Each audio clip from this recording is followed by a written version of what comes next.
Hola, ¿qué tal? Bienvenidos a las tutorías de parte del Sindicato Independiente Democrático de los Trabajadores de Colegio de Bachilleres de Tabasco. En esta ocasión, yo estaré con ustedes en las tutorías de Biología 1. Mi nombre es Carolina Sánchez García y en esta ocasión vamos a estar revisando el bloque número 1, Biología como Ciencia de la Vida. Acompáñame.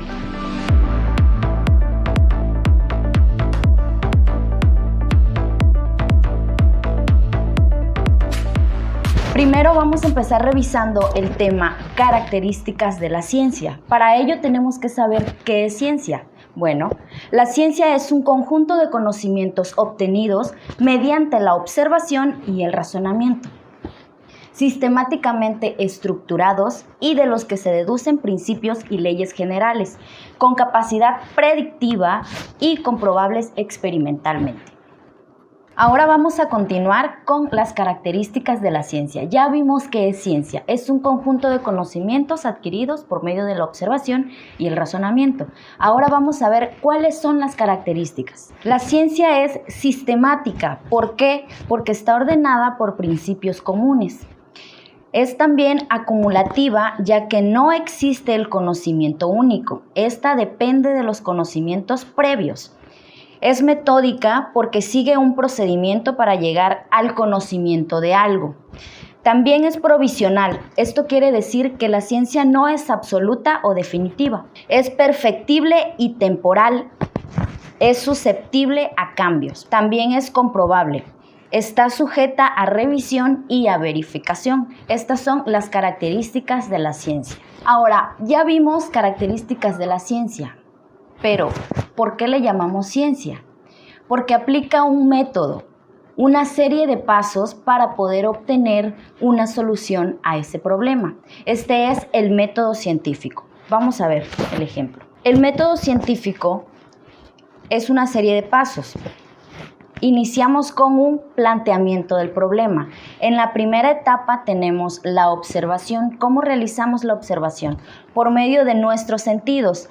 La vista, el olfato, el tacto, el gusto y el oído. La siguiente etapa es la formulación de una hipótesis. ¿Qué hacemos en la segunda etapa? En esta buscamos una posible solución a nuestro problema. De ahí pasamos a la siguiente etapa, la etapa número 3 o la etapa de experimentación.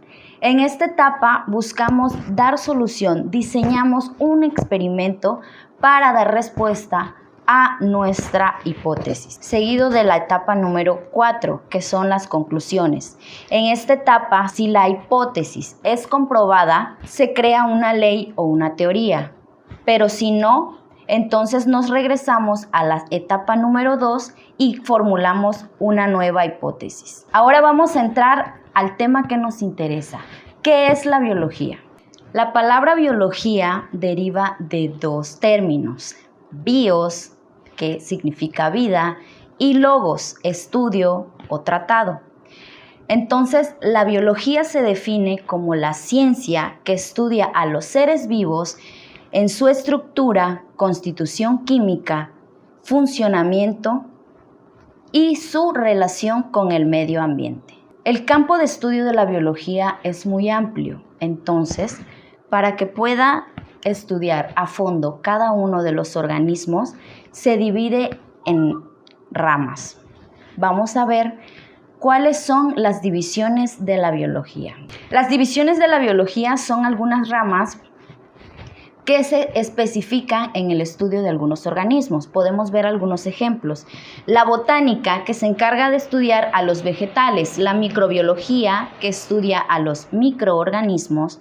Tenemos la protozoología, que estudia los protozoarios. La bacteriología, que son las bacterias. Del mismo modo tenemos la virología, que estudia a los virus. La micología, que estudia a los hongos, parasitología, los parásitos, y la genética, principios que regulan la transmisión de la herencia. Ya vimos por qué se le llama ciencia a la biología y cuál es la división de esta. Ahora vamos a ver de qué manera se relaciona la biología con otras ciencias. Como vemos en la imagen, tenemos la relación de la biología con otras ciencias. La biología se puede relacionar con la geografía, las matemáticas, química, física y ciencias sociales. También la informática. ¿De qué manera le apoya la geografía a la biología? En la distribución de las especies y sus hábitats. Un ejemplo son los tucanes, que son característicos de los bosques o selvas tropicales. Las matemáticas. En estas se estudian las estimaciones numéricas necesarias. Por ejemplo, al estudiar la velocidad de reproducción o densidad de una población. La química. Estudia la estructura molecular de la materia viva. Como ejemplo tenemos las biomoléculas, que son los carbohidratos, lípidos, proteínas y ácidos nucleicos. La física estudia la energía en el medio vivo y como ejemplo tenemos la generación y propagación del impulso nervioso. Las ciencias sociales apoyan a la biología en las aplicaciones en beneficio de la sociedad. Como ejemplo tenemos el tratamiento de enfermedades con proteínas producidas por bacterias. Y la informática, que estudia los sistemas de procesamiento y transmisión de información. Un ejemplo es el procesamiento de datos en la ingeniería genética. Desde hace miles de años, la especie humana ha seleccionado variedades de plantas y organismos para cruzarlos entre sí y obtener organismos genéticamente modificados. Todo esto sin tener conocimiento de los principios de genética. De esta manera se crea la biotecnología. Pero, ¿qué es la biotecnología? ¿Cómo se aplica? La biotecnología es una técnica empleada con organismos vivos, sus partes o sus productos para obtener bienes de usos específicos. Algunos ejemplos de la biotecnología son los alimentos transgénicos, como lo vemos en esta imagen, con una manzana siendo genéticamente modificada. ¿Por qué alteramos los alimentos transgénicos? En esto se busca que sean resistentes a las plagas y que se adapten con facilidad a los cambios bruscos del clima. En la segunda imagen tenemos otro ejemplo de biotecnología, que son las creaciones de las vacunas. Estas se crean a partir de una mínima parte del organismo causante de la enfermedad, ya sea un virus o una bacteria. Hasta aquí ya vimos la definición de biología, por qué se le llama ciencia, cuáles son sus ramas y cuál es la definición de biotecnología. Ahora vamos a entrar al tema de niveles de organización de los seres vivos. Los seres vivos están organizados de lo más simple a lo más complejo. Como primer nivel tenemos el nivel subatómico. Como ejemplo de este nivel encontramos los protones, neutrones y los electrones. Después tenemos el nivel atómico. En este nivel se encuentran los átomos, que es la partícula más pequeña de un elemento. Como ejemplo tenemos el hidrógeno, el átomo de carbono, nitrógeno y oxígeno. Después tenemos el nivel molecular. Dos o más átomos se agrupan y forman una molécula. La más conocida es la molécula del agua, la glucosa y el ADN. El siguiente nivel es el organelo, que es una estructura dentro de una célula que desempeña una función específica. Como ejemplo tenemos las mitocondrias, cloroplastos y el núcleo. Después tenemos la célula. Un ejemplo es la célula nerviosa. En el nivel celular, la célula es la unidad más pequeña de la vida. Seguimos con el nivel de tejido, que es un grupo de células similares que desempeñan una función específica. Como ejemplo tenemos el tejido nervioso. Seguimos con el órgano, que es una estructura normalmente compuesta por varios tipos de tejidos que forman una unidad funcional. Un ejemplo de esto, el cerebro. Dos o más órganos se agrupan y forman los aparatos y sistemas. En este nivel tenemos como ejemplo el sistema nervioso, ya que estamos hablando de la célula nerviosa, tejido nervioso, cerebro, todo esto forma el sistema nervioso. Pasamos al siguiente nivel, organismo. En este ya tenemos un organismo constituido por varios sistemas de órganos y como ejemplo tenemos el antílope. El siguiente nivel es población, que son miembros de una misma especie que habitan en un área determinada. Como ejemplo de esto tenemos un rebaño de antílopes, también pueden ser las manadas o las parvadas. El siguiente nivel es comunidad, donde dos o más poblaciones de diferentes especies interactúan en la misma área. Continuamos con el nivel de ecosistema. En este interactúa una comunidad, pero ya incluimos los factores físicos como el agua, aire, suelo y la temperatura.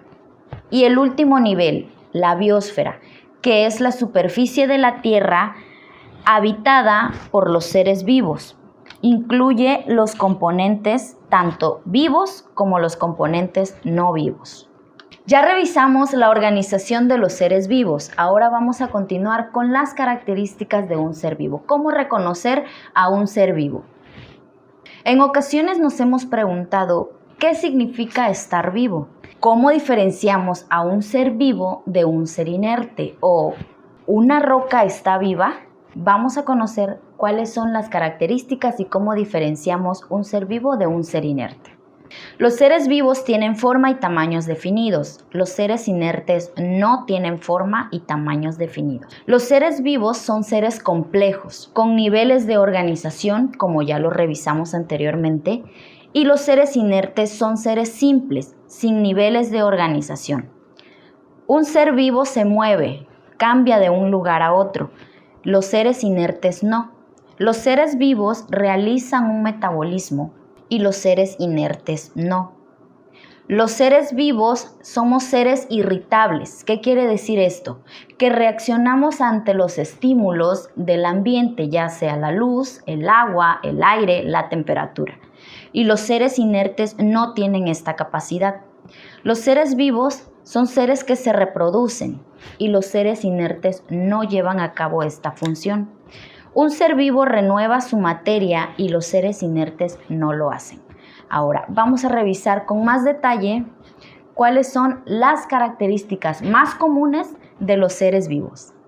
Iniciamos con la estructura y organización. ¿Qué quiere decir esto? Los seres vivos están organizados de lo más simple a lo más complejo, como ya lo revisamos.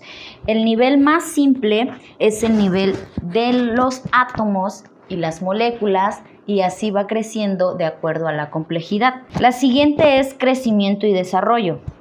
Casi todos los organismos empiezan como una célula.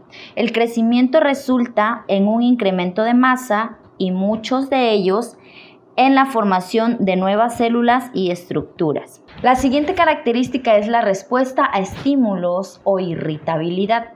¿Esto qué quiere decir? Es la capacidad de los seres vivos para responder a los estímulos del medio ambiente, ya sea la luz, el agua o la temperatura. Continuamos con la homeostasis. La homeostasis es la regulación de las condiciones internas de un organismo para mantener la vida. Un ejemplo de esto es cuando tenemos la temperatura alta, nuestro cuerpo empieza a sudar para regular esa temperatura corporal. Otra característica de los seres vivos es el metabolismo. El metabolismo es la suma de todas las funciones de los seres vivos, las cuales consisten en reacciones químicas para transformar la materia y energía de los organismos. Los seres vivos necesitan fuentes de energía para llevar a cabo sus funciones vitales, y esta energía la obtenemos por medio de los alimentos. Otra característica de los seres vivos es la respiración. En este proceso realizamos un intercambio de gases. La siguiente es reproducción. Esta es sumamente importante, ya que con esta se conserva la especie a través del tiempo. Por último tenemos la adaptación, que es la capacidad de los seres vivos para reacondicionarse a los cambios de temperatura. Hasta aquí ya revisamos las características de los seres vivos. Ahora vamos a entrar al siguiente tema, metabolismo. Ya vimos que el metabolismo es la suma de todas las funciones de los seres vivos que requieren energía. Tenemos dos tipos de metabolismo, el anabolismo y el catabolismo. Ahorita los vamos a revisar con calma. El anabolismo es el conjunto de reacciones que permiten la formación de energía al sintetizarse moléculas complejas como carbohidratos, lípidos y ácidos nucleicos, a partir de moléculas más sencillas como azúcares, aminoácidos y ácidos grasos respectivamente. Estas moléculas son la base del crecimiento, mantenimiento y formación de reservas. En el catabolismo sucede lo contrario. Esta es una serie de reacciones donde los compuestos orgánicos formados por anabolismo, como carbohidratos, lípidos, proteínas y ácidos nucleicos, se degradan en moléculas más pequeñas y se libera la energía para realizar múltiples funciones celulares como síntesis de proteínas, respiración, fotosíntesis y reproducción. Vamos a observar un ejemplo más claro para que podamos entender estos dos conceptos, anabolismo y catabolismo.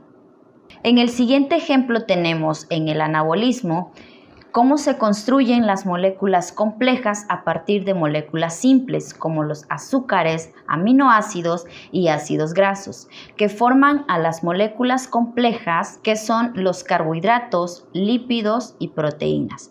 En el catabolismo sucede lo contrario. Tenemos las moléculas complejas y el catabolismo es un metabolismo considerado degradador, ya que rompe estas moléculas y las transforma en moléculas simples. En las moléculas simples son los azúcares, los aminoácidos y los ácidos grasos. Con este ejemplo podemos entender mejor estos dos conceptos, anabolismo y catabolismo. Esto ha sido todo por hoy. Ya revisamos las características de los seres vivos, cómo están organizados, qué es biología y por qué se le llama ciencia. Se despide de ustedes la maestra Carolina Sánchez García. El Sindicato Independiente Democrático de los Trabajadores del Colegio de Bachilleres de Tabasco les invita a que continúen con nosotros en estas tutorías. Gracias.